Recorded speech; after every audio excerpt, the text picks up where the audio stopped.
All right, everybody, welcome again to Better Call Paul. We are live with Trident Title and Performance Title attorney Paul Krasker, and he's going to give us a little check-in on what he sees going on in the market, talk a little bit about what we spoke about earlier about inquiries and cancellations starting to kind of die out a little bit, and then he's going to talk a little bit about the FAR contract, and then we will get to questions. So if anybody has any questions, please put them live in the chat, and if not, let Mr. Paul Krasker take it away. Go ahead. Hey, everybody. Hope it's been a good week for everybody. From my side, far fewer questions about the status of the contract, about force majeure. My general sense is that most people who wanted out of the contracts have negotiated their way out of contracts. Those few people who haven't negotiated their way out of contracts are preparing to go towards mediation and then potentially litigation. But far and few between from my perspective. What I did want to do is remind everybody of a couple things that I was saying to people about the contract that would have made their lives a whole bunch more easy if they did up front.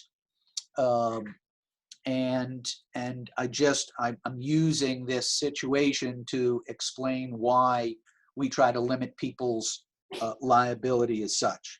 So for those of you who've got the contract memorized by now, and I hope most of you have, but paragraph 15 talks about the damages based on a seller default or a buyer default. And there's language, if there's a buyer default, there's language that says that you can keep the deposit money as liquidated damages if you're the seller. And then it goes on the top of page 7 to state the following. Or seller, at seller's option, may, pursuant to paragraph 16, proceed in equity to enforce seller's rights under this contract. So I've always told people that you should be crossing that language out and initialing it if you represent a buyer when you're making an offer. And what I've noticed is that a lot of times people don't do that, whether they don't want to make a change to the standard contract or they forget. But here's what happens when you don't cross that language out. It gave the seller the option to say, I'll either keep your $20,000 as liquidated damages, or, you know what? I think the world's changed a little bit. I think I was marketing my property for $570 and they're now selling at $530. That's a $40,000 difference. Plus, I'm going to have to hold it through summer and I'm going to have to sell it next season. So that could be another $30,000 of carrying costs. The heck with it. I'm not going to release the deposit, but I'm not going to accept the deposit as liquidated damages. I'm going to sue in equity to enforce my rights under the contract, and I want a court to say that when you sell it for $540, 6 months from now, I want the court to award me a judgment against the first buyer for in this case, the $30,000 difference in price, plus the carrying costs of real estate taxes and additional insurance and HOA fees or anything else, utilities, etc., for that time period. So that was a pretty disappointing conversation that I had with a lot of buyers when they thought their worst case scenario was losing a $20,000 deposit, and then hearing from me, no, actually your worst case scenario could be a $90,000 loss, plus paying the attorney's fees for the other side. I haven't even talked about that, but when they win that action, they get their attorney's fees as well. So it's important, if you are representing a buyer, to cross that language out. So the absolute worst case scenario, not that there's going to be another coronavirus coming up that soon, but whatever it is that the buyer decides, I can't go on with this purchase, whether it's a death in the family or something of that nature, the deposit should be the absolute worst case scenario. And that's one of the things that I'd like to talk about as we come back post-corona and do contracts classes, standard contracts classes. So that's it for my intro. If there's questions, happy to answer them.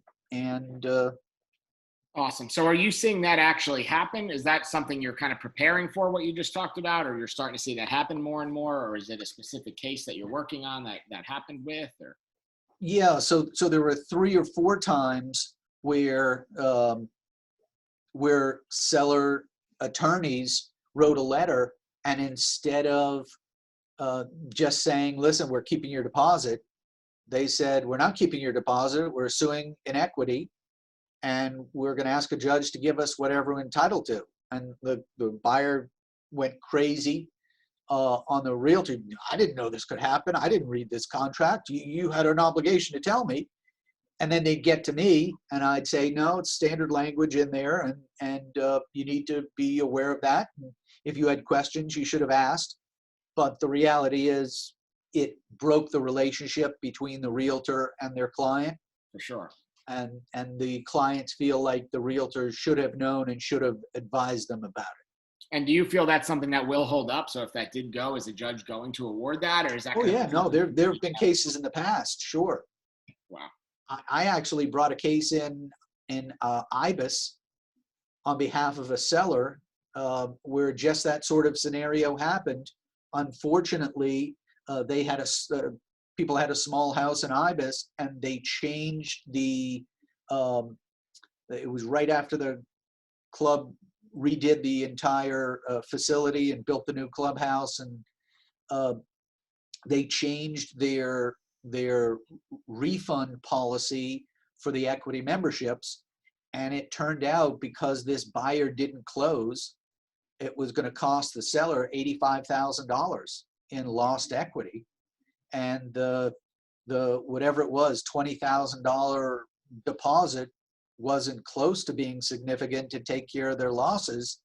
And I felt bad for the surviving spouse, but it was a husband and wife, and the husband passed away, and the wife said, look, I don't play golf. I don't want to buy in a golf community anymore. I'm walking away. And it was just a question of what damages were required to be paid. Yeah, that's tough. Yeah. All right, great. Thank you for that insight. Anybody on the call have any questions about what we just talked about, or any instances that they want to talk about? Any title insurance related questions? Any settlement related questions that you guys want to make sure that we touch on? If so, either type them in the chat or unmute yourself, and I will kind of connect you in here. Anybody with anything? Ryan, I have a question. Go ahead, Susan. Is that you? Susan, yeah. All right, Susan Schultz, go ahead. Hey, Susan. Hi, how are you? Good. I just went under contract with a short sale, and the buyer wanted to wait to submit to do the inspection until we know for sure that the second lender would approve the short sale. Yep. So we extended out the inspection to wait, for the agent to get back with us until they give us the okay, yes, the second lender is going to go with it. So now, as far as the deposit goes, is the buyer's deposit going to be safe in the escrow? Like, will we be able to get that back since I extended out the inspection period? Or should I have, because I did an addendum extending out the inspection period. Yep. To when they, we get that approval. So just curious, am I protecting them with their escrow deposit? So one other thing, the short sale addendum specifically has a clause in there that says time period start from effective date or notice of approval from the lender. So you can always check that box that says notice of approval from lender as well. You don't need to do a separate addendum. Oh, okay. But the concept from a buyer's perspective is a good one. Why should the buyer spend money if they're not going to be able to get approvals from the lenders? So the deposit should be safe as long as it's a reputable escrow agent and it's clear that the deposit is refunded if the buyer cancels during the inspection period, and the inspection period is 10 days after notice of approval from the second lender. It should be perfectly safe. You know, we've seen over the last 30 days, lots of buyers and lots of sellers having differences of opinion on whether or not they're entitled to the deposit. So your one real risk there is that the seller says, well, it's in the same condition it was in when you looked at it, and I'm not giving your money back, and just becomes a jerk. But, you know, you'd have that whether you did your inspection up front and tried to cancel. So I don't think there's any additional risk because you're waiting to do the inspection. Okay. All right. So and there may be a benefit to you to the extent that it is with approval and the seller is all excited. And if there is $3,000 worth of damage that your client didn't expect, to turn back to the seller and said, hey, I hate to do this, but I won't cancel if you give me $3,000. Okay. Awesome. Yep. Great. Thank you. Thanks, Susan. Mary Jo, I see you had a question also. I'm going to unmute you here and go ahead. Hey, Paul, with all this that's going on, do you see that our contract will make some changes to it again, updates or changes to our contract? I don't think in the short run, just because nobody on the FAR Bar committee knows what the Supreme Court of Florida will say about these COVID cases, and they won't get there for 2 years. You know, they have to have a trial, and there isn't going to be a trial on this stuff until at least the end of the year at the earliest. And then it has to go to a district court of appeal, which is a 4-month process, which would take us to spring of next year anyway. And then one of the parties has to appeal to the Florida Supreme Court. And I assume the Florida Supreme Court will hear it, especially if there are conflicting rulings by different court of appeals. And that would be end of next year at the best. And the decision would probably come out in the summer of 22. Okay, thank you. How's that for legal That's a good process? Nice. Expedited legal process. There we go. Thank you. Top speed there. Thanks, Mary Jo. Anybody else have any questions or want to chime in on anything? Give it another second here in case anybody does.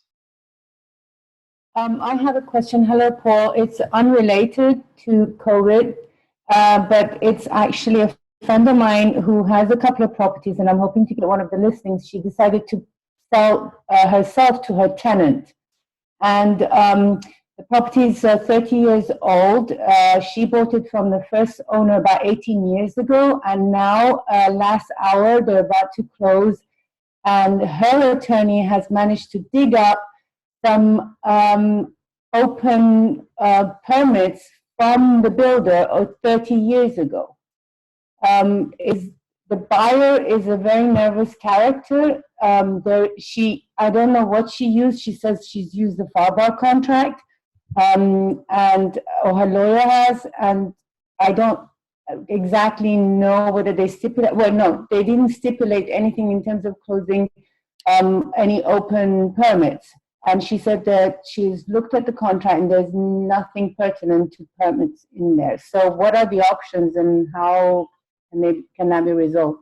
So the good news is if she used the as-is FAR Bar contract, it says that seller doesn't have an obligation to close open permits, and that seller will cooperate with buyer to execute any documents that they'd request of the seller.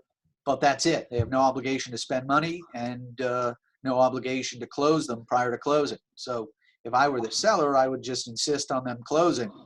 Now, the other thing that you can say, and you may recall reading some things from the Realtors Association of the Palm Beaches, and I talked about it last year in one of the classes, was there's a new statute that came out that helps people close these older permits. And if it's anything past, I think, 15 years, there's an administrative procedure that can be done with the municipalities, and each municipality has their own specific procedure that just closes it administratively without the need for inspections. Now, there's a carve out to that new statute for anything that would be life safety related. So if it has to do with an electrical permit, if it has to do with anything else that could be a safety feature in the home, gas lines, things of that nature, then they'll still call for an inspection. But everything else, if it's, you know, windows, if it's flooring, if it's plumbing, they should have an administrative procedure to say, I've been living here for 20 years. I didn't know there was a open permit. Please, at my request, close out this permit, and they should have a mechanism to do it. I thought as much. I just wanted to know that what my opinion was, or my advice I gave her was exactly as you just mentioned. So thank you. That's good. I didn't know about the administrative procedure though, so I can add that to it. Well, last year it said that each municipality is going to establish an administrative procedure to allow those older ones that don't have life safety issues to close. Mm-hmm. Now, if you talk to 3 or 4 other municipalities, Riviera Beach, West Palm Beach, oddly enough, and a couple of others, they still have not adopted an administrative procedure. But they are working with people a lot easier than they used to get those things closed. The problem is that, and the reason why this actually transpired at the last minute is because all the offices and city halls got closed. And so even though the searches were done over about a month ago, it just literally, you know, it just came today. But that's good news. So thank you. Sure. Great. Thank you. Brett from Boca asked if some communities are saying that no realtor can enter, or some condo buildings saying no realtor can enter during this time. Are they legally allowed to do that, given that real estate is essential? Yeah, I've heard those. Look, I think something's going to get lifted sooner rather than later, and you can try to ignore them as you desire. I don't think they can enforce it, and I certainly don't think they can call the police on you, and I don't think the police would arrest you based on the conflict with essential services and the building. So, and the reality is, even if you breach it and they file suit against you, it's going to get lifted before the first hearing anyway, so the case is going to be moot. Anyway. Cool. Awesome. Yeah. Anybody else? Last chance for questions here. Anybody else? If so, if you want to unmute yourself and ask away, we'll give it another 30 seconds here just in case. All right. No new hands. So thank you very much for being on, Paul. Remember, every Thursday, we're going to keep this up Thursdays at 4 o'clock. So join in with us and make sure to get on here if you have any questions or anything. And Paul will always give us some insight and some tips into what he has going on in his world. So we will see you guys next Thursday. Thanks, gang.